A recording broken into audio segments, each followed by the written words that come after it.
Bonjour à tous, dans cette vidéo à destination des troisièmes et consacrée à l'évolution, nous allons synthétiser toutes les preuves d'évolution vues les années précédentes et formuler les problèmes que cela pose et auxquels nous répondrons par la suite.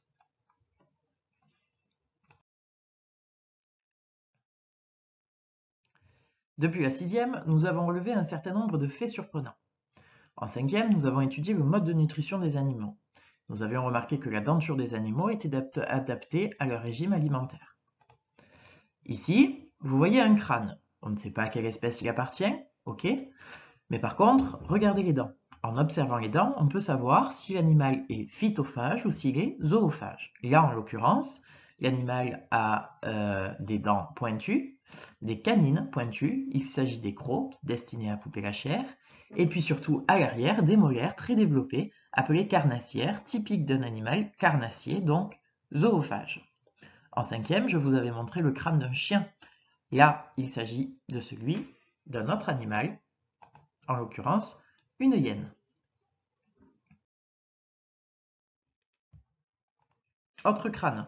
Ici, il n'y a pas de canine, ni même d'incisive. Les molaires sont toutes à la même hauteur, on dit qu'elles sont en plateau. Ici, il s'agit d'un animal phytophage. En cinquième, je vous avais montré un crâne de cheval ainsi que le crâne d'une vache pour vous illustrer ce genre de choses. Ici, ce n'est ni l'un ni l'autre.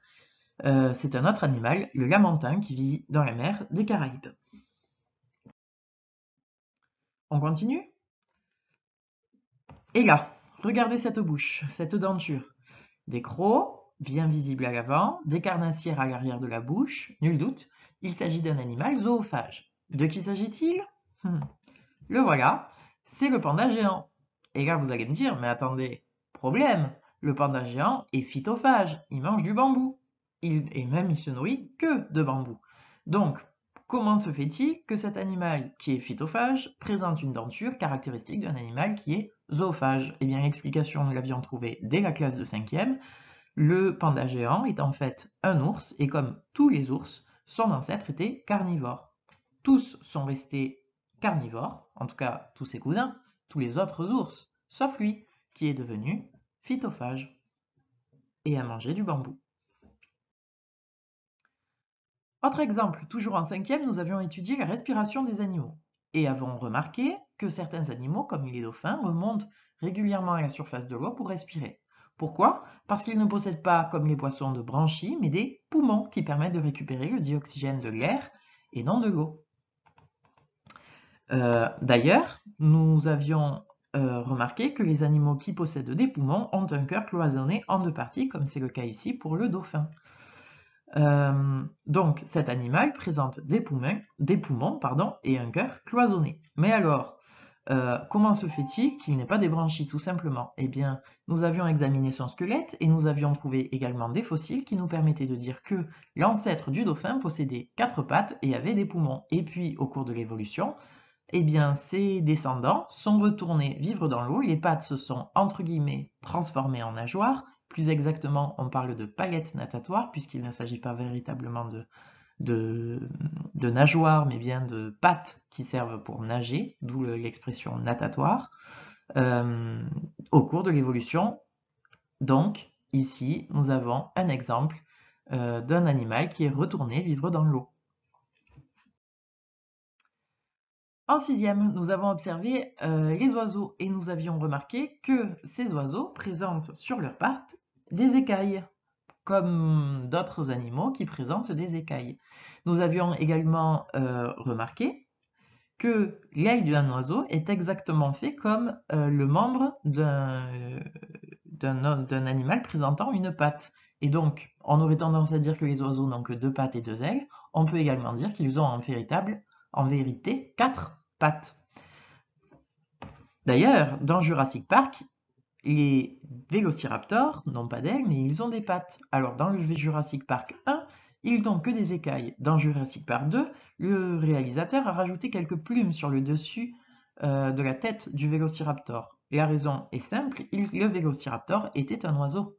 Et donc, le vélociraptor, qui est un animal qui a disparu, possédait des plumes. Et de la même manière, les oiseaux actuels sont également des dinosaures. Tous les dinosaures n'ont donc pas disparu. En quatrième, nous avons étudié la grossesse qui dure 9 mois. Au bout des 9 mois, la mère perd les os. Elle ne perd pas un os, mais un liquide. Ce liquide, c'est le liquide amniotique dans lequel s'est développé le bébé. Comment a-t-il fait pour respirer? Grâce au placenta et grâce au cordon ombilical auquel il est relié. Mais plus surprenant, lors du développement de l'embryon, des fentes branchiales se percent au niveau des oreilles. Elle n'y reste que quelques jours, ce qui est très rapide, mais n'empêche que si ces fentes se forment, ce n'est pas pour rien, c'est là encore une trace de notre origine évolutive. Nous descendons d'un ancêtre très lointain qui vivait dans l'eau et possédait des branchies. Résultat, notre bébé se développe encore à l'heure actuelle et au jour d'aujourd'hui dans de l'eau, et au cours de son développement embryonnaire, des fentes branchiales apparaissent. En sixième, nous avons découvert l'histoire de la grotte Cosquer près de Marseille, qui se trouve désormais à 30 mètres de profondeur sous la mer. La grotte a été occupée par les hommes préhistoriques qui nous ont laissé des peintures. Et quelles peintures! Voici une des peintures laissées par les hommes préhistoriques sur la grotte. Il s'agit d'un pingouin. Et alors attention, quand je parle de pingouin, je ne parle pas de cet animal qui est un manchot. Je parle de cet animal. Celui-ci est un pingouin.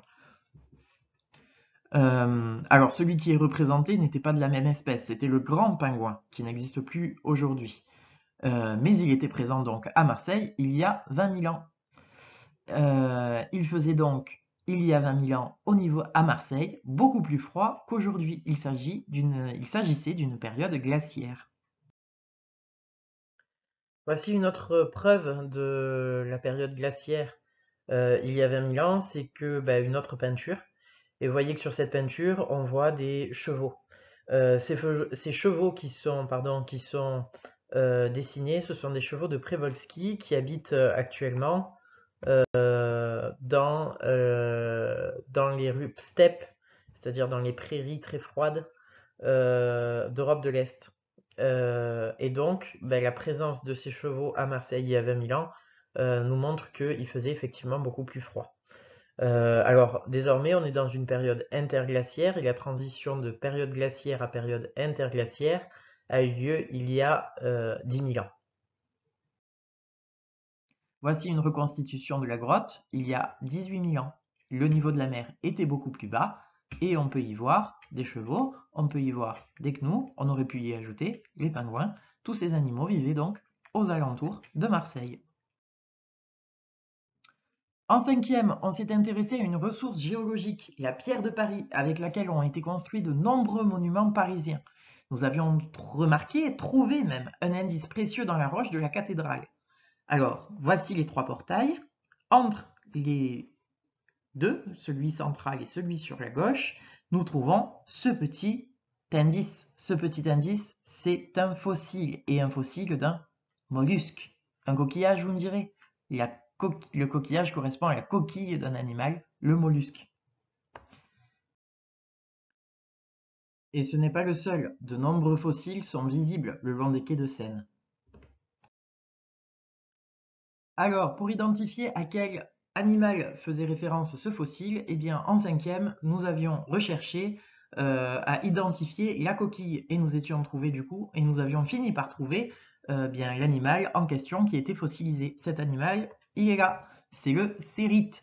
Ce cérite vivait là il y a des millions d'années, plus exactement, il y a 45 millions d'années, à un âge que les scientifiques ont baptisé le Lutétien, en référence à Lutèce, l'ancien nom de Paris à l'époque, au temps d'Astérix. Vous êtes bien arrivé ici à Paris il y a 45 millions d'années. Il y avait la mer, le décor était paradisiaque.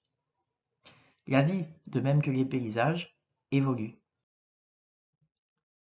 Alors cela soulève évidemment des problèmes. Comment une espèce peut-elle en donner une autre? Comment les caractères peuvent-ils se transformer?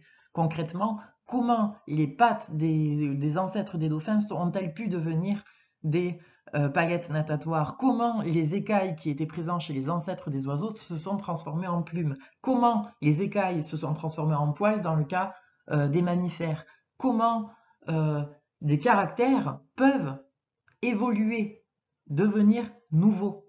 C'est toute une question, toute plein de choses qui paraissent impossibles et auxquelles on n'a apporté jusqu'à présent aucune réponse. Et puis si la vie évolue, alors comment et quand est-elle apparue sur Terre? Et la Terre justement, quel âge a-t-elle et comment s'est-elle formée? Toutes ces questions, c'est ce que nous allons voir dans les prochaines vidéos.